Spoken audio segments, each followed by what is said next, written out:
The title of today's talk is, What Do You Really Want? And that seems like a pretty simple question. And you may have some answers in mind when that question is asked. I'm going to challenge you to consider this word really. What do you really want? And we're going to play with that today. So welcome to 2024. With the new year, most of us have visions and dreams, desires, intentions, goals, resolutions, all these things that we associate with the first of the year.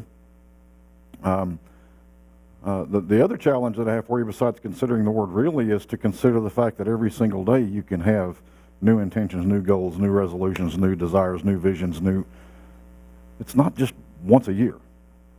But this is the time of year we focus on it, so that's what we're going to talk about. Last week we talked about intentional thought and why it is vital to realizing the life experience that we desire.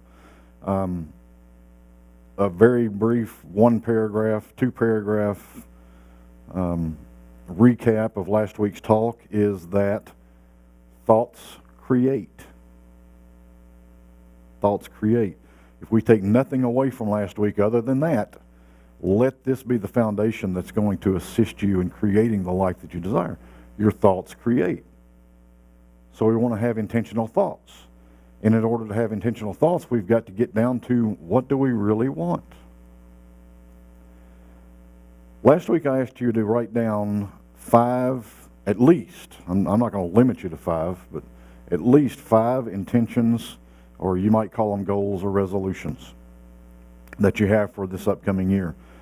As I told you earlier, if you didn't have a chance to do that, or you didn't bring those with you, there's paper back there if you want to get some and write it down. But at least have one in mind, one intention, goal, resolution in mind, because as we go through today, I'm going to actually work through a process here that you can work through to get down to some real answers. And these answers are going to surprise you. Next week we'll talk about how to use these answers. Okay? But the key right now is to get the answers. The idea around setting intentions, goals, and resolutions for the new year all sounds great, and it seems pretty simple. One of the things that starts getting in the way is, and I did it. I wrote down one of mine, and one of mine was stop procrastinating. Okay? Sounds like a pretty worthy goal, but I'm throwing a negative connotation on it. So that will always be a negative experience to work towards stop procrastinating. The word stop is in there. That's first. Stop. Don't do any work. Don't do nothing. It stops me right there. So I had to turn this around. And I want you to do this with any of your goals. First of all, the goals that you wrote down, the goals that you come up with are worthy. What we're doing today does not devalue those at all.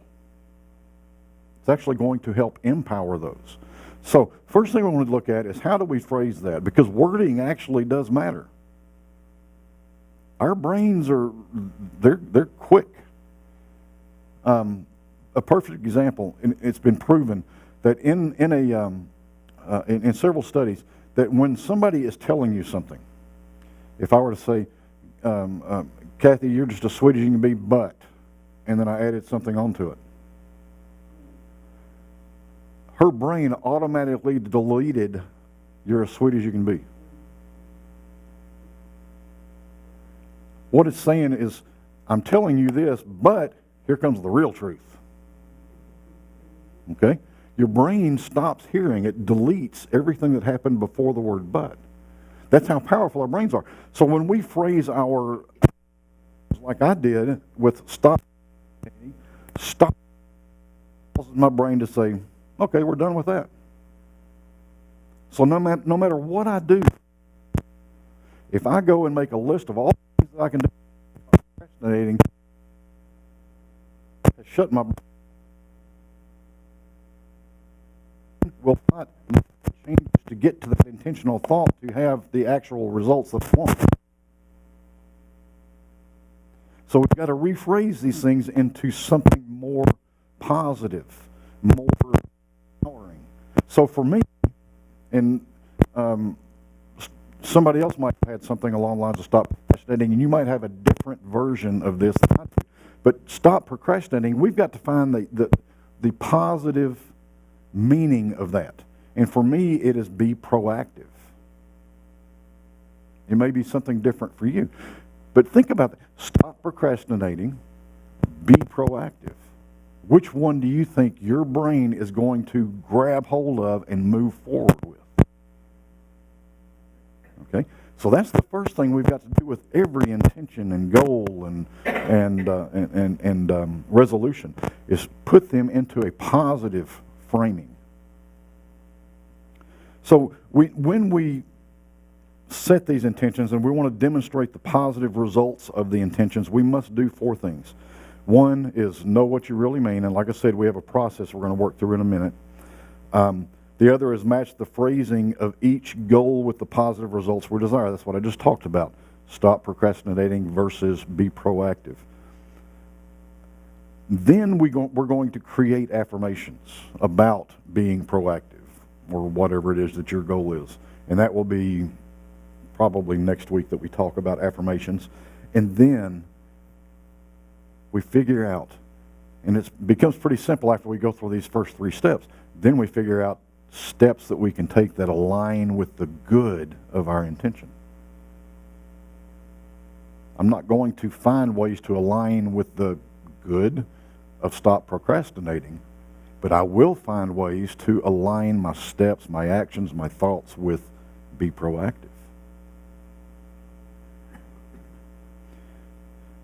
Have you ever worked towards a goal or an intention in your life that you just found really, really hard? That it wasn't enjoyable, that it was just a struggle? We all have. Many of them we gave up on. Some of them we powered through. It's because we weren't aligned with our thoughts. So we choose to set intentions and demonstrate things such as weight loss and financial gain and new cars, new homes, becoming healthy. These are all worthy intentions. If your goal this year is to lose weight, it's the same exact thing as stop procrastinating. The first word is lose. So you have to figure out what losing weight means to you. To set intentions that result in positive change in our lives, we must look at what is driving these desires. We find what's driving these desires by going through this process that I'm just about to take you through. There's 6 steps to this process. After service, if you want to write them down and work on them at home, and I encourage you to do so. I'm going to sit up here and be a guinea pig, and I just decided this, so this might be a little. Stop was the thing that I came up with, so I'm going to teach it. I'm going to work it from us, and then we'll see where this all goes.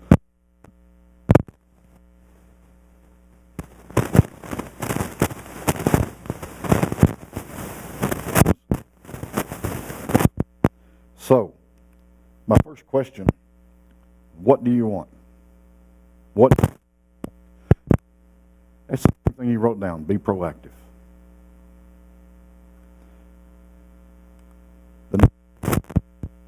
What is something I can do to... Okay, so this is just a measurable...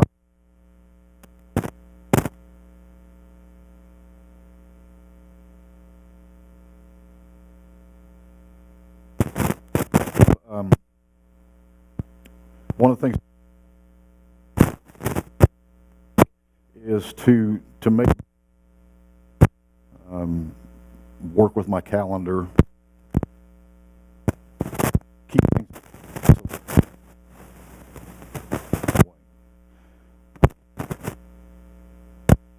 How will you feel when you do that?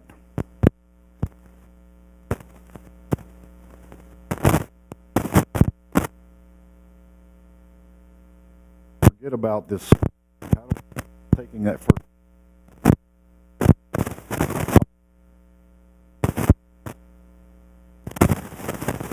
See,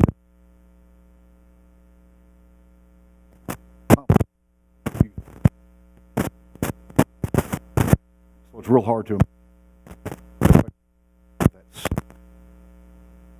feel measurable step.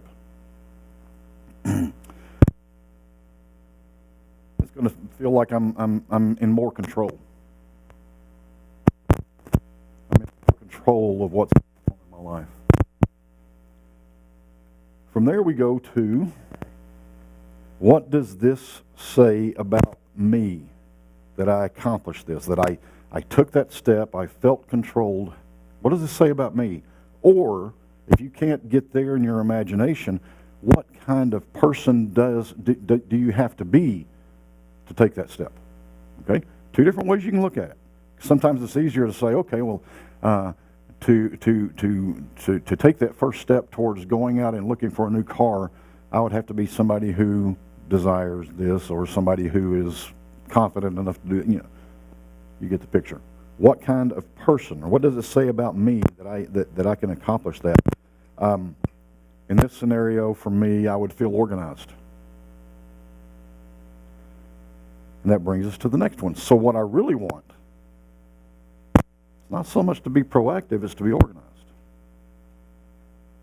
Okay? Now, again, it doesn't take away from the goal of being proactive. It adds to it. By being organized, I can be more proactive. All right? Now, just when you thought that this wasn't so hard after all, we get to repeat all this. And we go back to the second question. There. We'll go back to the... We can now take that original goal that we wrote down and just put it off to the side. Because we're not working on that. We're working on what we came up with in the first series. The first run through of the question. Okay? So I started with be proactive. I ended up with being organized. I feel organized when I do that. So, we're going to go deeper. Because what we know is that unless we've done this over and over and over again, we tend to stay surface level. It's a little scary sometimes to start digging. So even that first round is a little bit surface level. Organized is not one of those core values that we would build a foundation upon. It's something we do after we have that foundation. But what I'm talking about are the core traits that you have within you that are God. That's what we're digging to. Because when we get there, we realize nothing is impossible. We realize nothing has power over our intention. When I get to that core value that's driving this, and I hadn't got there yet, we're going to work through it. We're going to go through this a couple more times. When I get to that core value, I know that nothing can stop me from being proactive. Nothing has power over that desire, that intention. So we'll walk through it again.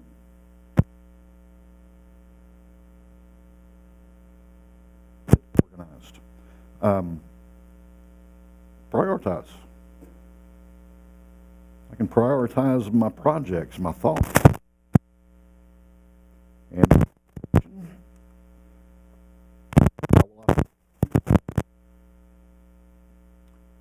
first thing that comes to mind is that I matter. It's getting real a little bit bigger than I thought it was going to. So, how will I know that I matter? The next one. What does this say about me that I can accomplish feeling that I matter? That I have value. So what I really want is to feel valued. Now we're getting there. I've done this process. Kathy and I first learned this process in 1994. And this was so powerful then that I continued practicing it. So I'm getting there pretty quick. And there's probably one more that we'll do here and see where this takes us. And we'll see what comes up. Many times. Don't feel bad about that. When I said that I would have value, that one I felt the tingle. I know that's real. So I'm going to write down value and I'm going to put it over on the side. Okay?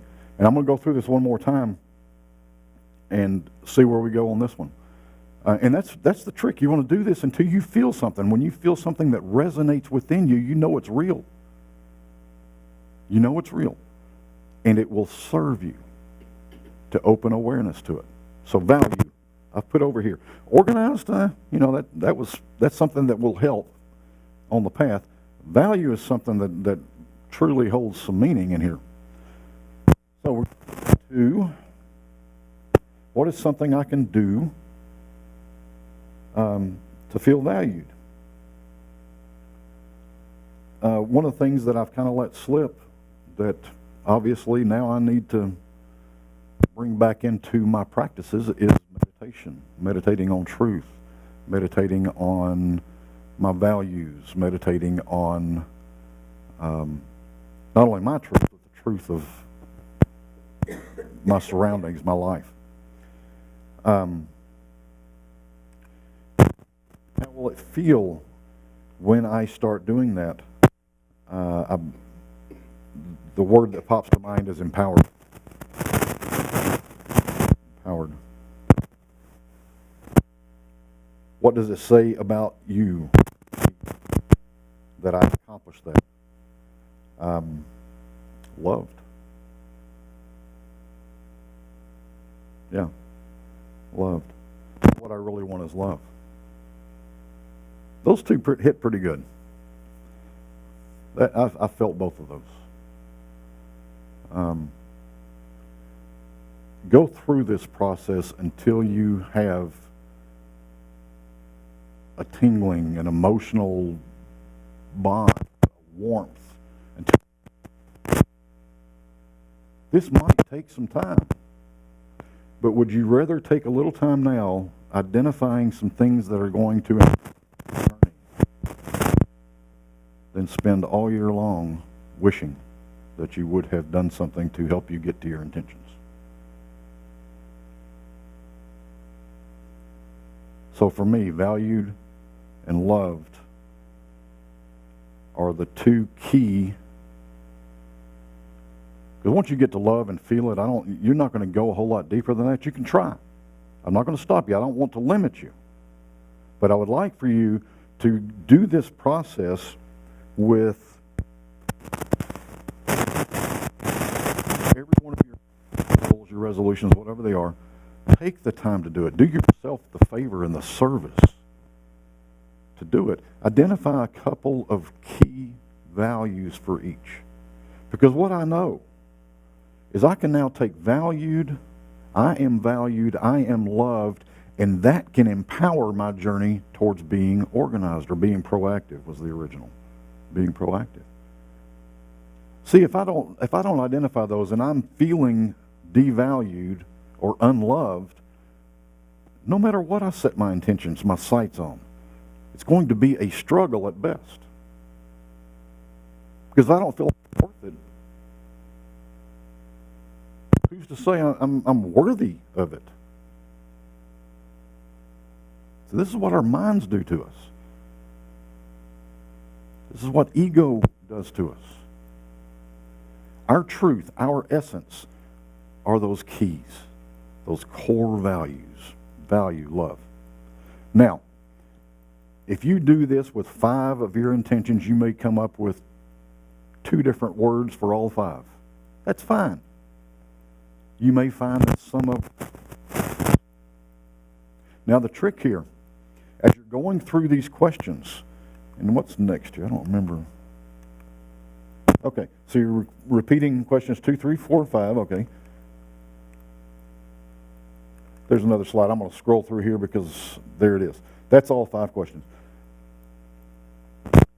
When you work through these questions, you want to be sure that when you get here, no, not that, I'm sorry. When you get to this one, when you get to 4, you do not ever repeat your answer. So you noticed on mine, the first time I went through that, organized was the first answer, and then it was value, then it was loved. Okay? So you might have to go through this 10 times to get down to those core values. Do not repeat your answer on question 4. Because if you just repeat your question, you're just going to get the same old stuff over and over again. You're not going to go deeper. Okay? So just know not to repeat those. So I would like to challenge you this week to identify what you really want with every intention you wrote down. Identify it. Go through this process. I do have, if you run into trouble, if you hit a wall with this, call me. Text me. We'll set up a time and we'll work through it, at least a couple of them. And get you headed in the right direction. It's that important to me. I'll spend a whole lot of time making sure that you're headed in the right direction for your own good, not mine. Not mine, for yours. So identify those core values, those core desires that you really want. And that's what you really want. And then that empowers what you wrote down. The thing I want you to know is these values or desire, what you really want, when you start identifying that, I want you already have that within you. It's just opening awareness to it. See, those are core traits. Those are divine traits. They're already within. So all you have to do is open awareness to the fact that they're there and that they hold service and meaning for those.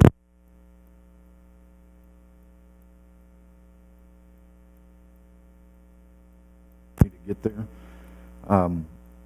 It also allows us to enjoy the journey, because every step of the journey I can look for value and love. And it will be there. I just have to find it. I just have to open awareness to it. Again, I'm not looking for those things to bring them in. They're already there. I just can use them now to move me forward in this physical adventure that I'm on. Next week, we're going to dive in deeper into how to use this information and how to use this process to empower your journey. It truly is a wonderful experience. And so that's just one of the things we're going to look at next week. So this week, between now and next Sunday, start using these questions. Identify your core traits, values, wants. Also, be sure that those intentions you wrote down are in a positive frame. So reframe them if they're not. Even if they're in a negative frame, that doesn't mean they're a bad intention. Just identify what the positive is, and we're going to use that. Okay? So next week we're going to be talking about how to move forward with all of this. We're going to talk about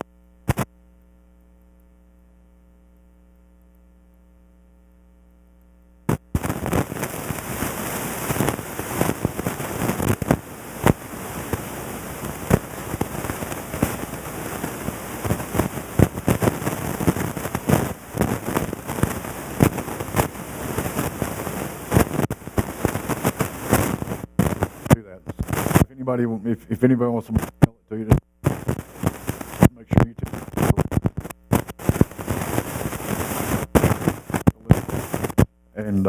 and I'll be happy to do that. And it'll come from my personal email, because I don't know how to get into my church email anymore. let's go ahead and close today with prayer. Father God, we are one with you. We recognize the omnipresence, omnipotence, and omniscience of you. We open our hearts and minds to experience more of you. In each moment of this experience, we know we are one in you. We recognize that as one in God, we have the ability, the strength, the support, and the love needed to experience the changes that we face as we set intentions, as we move towards our intentions. Changes in our life, for the ability to perceive the divine in each, for the ability to see the good in these changes. We now fully and completely release fear and negative expectations of the struggles and burdens that these changes may cause. We now see only the good that will come from them, knowing that this prayer is already made manifest. We simply say, and so it is.